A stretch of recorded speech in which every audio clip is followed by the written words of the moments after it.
Hello and welcome to this special Dew Point edition of Burning Earth Radio. This is your host, Gerard Spring, coming to you from the Canary Islands. So, it's a very cool day here in the Canary Islands, a bit different weather than we had a couple weeks ago, when it was much warmer here on the mountain slopes. And I've had the pleasure to witness a very interesting phenomenon in the atmosphere, which is the flash condensation of clouds here on the slopes of Mount Teide. And this is a very common phenomenon as cool winds from the north hit the mountain slope and are driven up. And at a certain point of the day, when the temperature of the atmosphere gets just warm enough, there will be a very rapid condensation and a massive cloud will form over the northern slopes of the island. On the northern slopes of the island, you'll find, in fact, many different farms, and they can grow a lot of things here despite the fact that there is hardly any rain. And it's due to these clouds which form as a consequence of the Canary Current.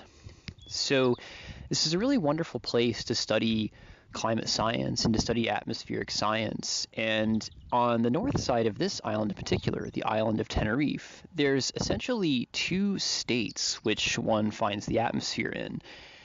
There is a sunny, kind of warm, dry state, and then there is a clouded state. And throughout the day, it will sort of oscillate between these two states. The island of Tenerife is known as the island of the eternal spring because there is essentially no real seasons on the island. In the wintertime, the average daytime temperature is somewhere between 18 degrees and 20 degrees, and in the summertime it's around 20 to 22 degrees, maybe 23 degrees Celsius at the surface. And of course, as you go up the mountain slopes, it begins to cool as you go up in elevation. So if you spend some weeks here, or perhaps even a couple of months here, you'll get to know these very subtle changes in the atmosphere very well. And you can see how these subtle changes in the atmosphere affect the plant life and the animal life as you spend time on the island. And these clouds hold a tremendous amount of water. In certain parts of the island, the amount of water which is delivered to the forest is 4 times that which you would get in terms of a typical rainfall event. So the amount of water can support very, very lush forests, in particular on the north side of the island and on the east side of the island, over in the so-called Anaga region, which is a secondary volcanic shield which has grown up on the eastern side of the island as the island has evolved with regards to its volcanism and its geology.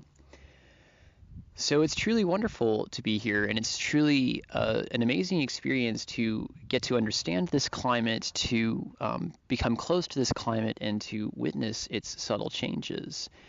And this climate produces an incredible amount of diversity on the island, and in particular on the island of Tenerife, while you have this Canary Current effect on the northern side of the island. On the southern side of the island, you have a very dry, desert-like climate, which is reminiscent of the mid-level deserts somewhere in the western United States, for example, perhaps Southern California, the east of Southern California, as well as perhaps some parts of Arizona. And this diversity in climate also creates a tremendous diversity in plant life, whereas on the north side of the island and up the mountain slopes, you get more of a Mediterranean type climate, which is capable of growing oranges and lemons and limes, all kinds of citrus fruits.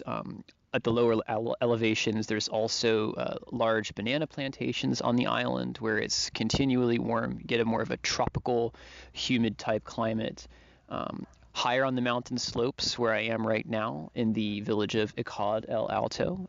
This is a famous village that is for growing potatoes and also perhaps onions, but you can also find a lot of citrus groves up here, even up at 700 to 800 meters. In the Orotava Valley, you can find such things such as vineyards, which are more typical of more Mediterranean or European type climates. So truly, the Canary Islands is a great place because you can come to understand the climate almost of an entire continent just by visiting and traveling around on various parts of the island. So in terms of the documentary that I'm putting together, I have to say that the filming is going really, really well, and I'm really looking forward to putting this all together and sharing some of these different climate zones with you, and also sharing some of the specialties and unique properties of the island of Tenerife. And in a week or two, I think I'm going to be visiting the island of La Gomera, which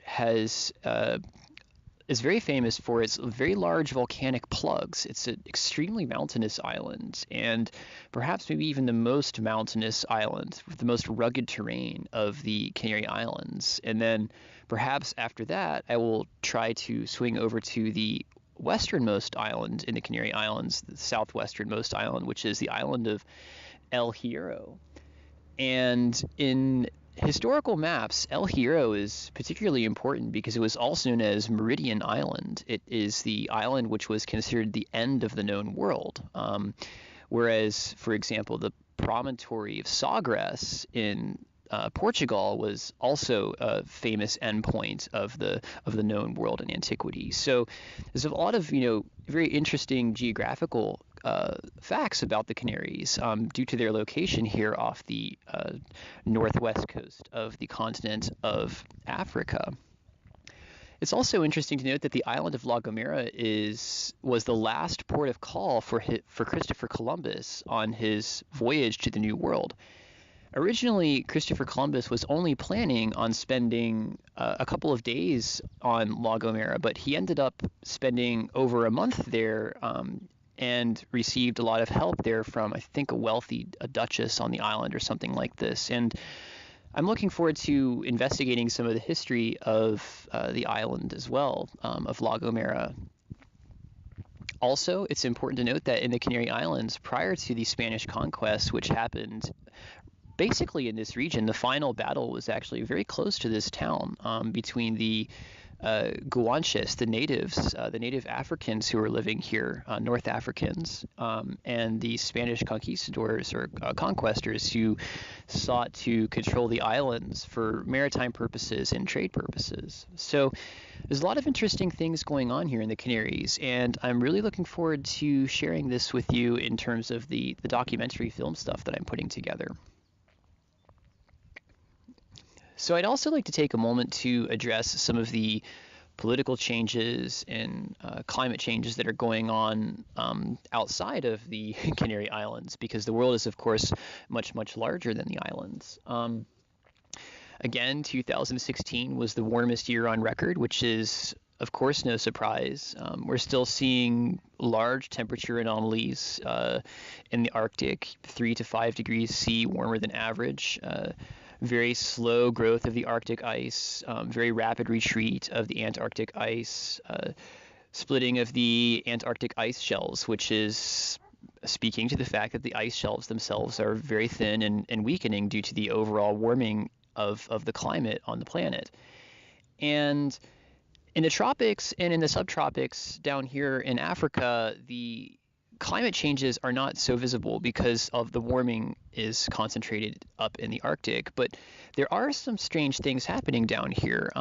In particular, on one of the beaches that I had hiked to, a very remote beach off on the northeastern part of the island here, there was a large number of Portuguese men of war, and these are very poisonous. They're not jellyfish, they're a different type of organism. They're a so-called colonial organism, but for the ordinary person, I think it's they're pretty very much jellyfish-like creatures, and it's pretty rare to see these types of jellyfish, or these types of organisms rather, in the Canaries at this time of year.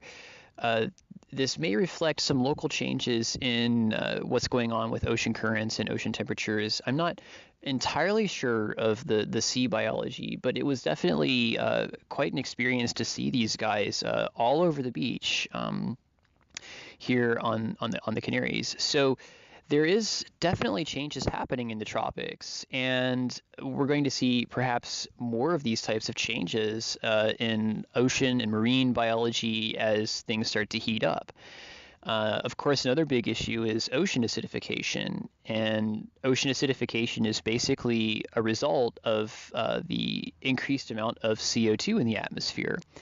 When the amount of CO2 in the atmosphere increases, the CO2, of course, is going to be absorbed by the oceans, and this acidifies them, which essentially changes the chemistry of the oceans. And when you change the chemistry of the oceans, of course, you affect the conditions of the marine life which is within the oceans. And this is notably going to cause large spawns of jellyfish, large spawns of plankton and algae blooms can be happening, fish die-offs, the coccolithophores, the small organisms which contain calcium carbonate in their shells, begin to struggle in more acidic conditions.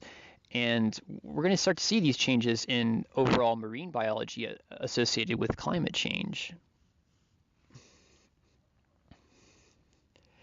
I think it's also important to take note of some of the very disturbing political trends going on, particularly within the United States. There's absolutely no recognition of the climate change issue, and in particular, the fight against the North Dakota Access Pipeline it appears to be a lost battle at this point due to the changes coming in with the Trump administration. I think it's really important to note that the Trump administration is not a democratic administration in any way. Particularly, you can look at, for example, the ousting of Attorney General Yates due to her disagreements with the Trump regime. And of course, this is what you get with power politics. The regime essentially decides what it wants to do, and if there are any forces moving against what the Trump administration wants to do, the Trump administration will just remove them and put in someone who will do their bidding. And I think that this is a really disturbing trend because it really is contrary to the democratic process in every way. So it's really hard to say what's going to happen with regards to the politics of the United States, but already this is starting to have ripple effects across the world. And in particular, we can look at the travel ban and the issuing of slips at U.S. ports of entry by Customs and Border Patrol asking foreigners to relinquish their green cards or relinquish their visas on the spot at the airport. So if you're a citizen of, I believe, like for example, Croatia, this happened. There was a citizen of Croatia which was served one of these slips to renounce their visa to the United States on the spot. We've also had issues with people on European flights getting sent back, and the idea here is that, okay, there is this, Trump has generated and created this travel ban, but this travel ban seems to just be unilateral and completely unregulated. People are just being sent back for no reason. People who hold valid visas are having their visas revoked. And this is going to cause a lot of problems for international travel. And ultimately, it's going to cause a lot of problems for the United States because the United States is, of course, a very large country, and one of the great benefits of the United States in previous years was the openness of the United States to people from abroad, that they could come and they could make their living there, and that they could be considered citizens of the United States. And I think we're going to start to see this kind of thing essentially erased under the Trump administration as they begin to flex their authoritarian muscle. The most disturbing thing to me about the Trump administration is of course, the denial aspect of it, is the fact that Trump is essentially denying reality. There's a strong denial of the reality principle with Trump. It's almost as if he believes that he can do whatever he wants without any recourse or without any consequence. But Of course, when we're dealing with science, when we're dealing with physical systems such as the climate system, the physics tells us what's going to happen, of course, with the climate system. A lot of these things are very well understood, that if you have ocean acidification, that you'll deplete fish stocks, for example, or if you have deforestation in the Amazon, that will create desertification, or if you change the chemistry of the oceans, you'll ultimately have, for example, warming of the oceans will create coral bleaching events, which will have a lot of destruction on mega diverse regions within the oceans, in particular the Great Barrier Reef or some of the large reefs off the Central American coast, the Mexican coast, and also some parts of the African coast. So I think it's really important to keep all this stuff in mind going forward. And if we don't, we're going to be in very, very serious trouble coming up here within the next 4 or 5 years. With regards to climate, the time to act is essentially now. Really, the time to act was 50 years ago when people started to realize that CO2, increasing the amount of CO2 in the atmosphere, would have drastic consequences for the overall ability for certain regions to grow food, or ability for certain regions to support certain populations, no longer be able to support those populations, and you'll have migrations, climate refugees in effect. So whether you're in the tropics, whether you're in the subtropics, whether you're in the temperate regions, whether you're in the subarctic or whether you're in the Arctic, climate change will eventually come around and show its effects in your region. But it's not going to happen linearly, and it's not going to happen in a predictable way, because there are so many feedbacks involved and there are so many interrelationships between various aspects of the climate system. So, from the slopes of Mount Teide here at the edge of the dew point line, I hope you enjoyed this special edition of Burning Earth Radio from Africa. If you did, please comment, like, and subscribe, and thank you so much for listening.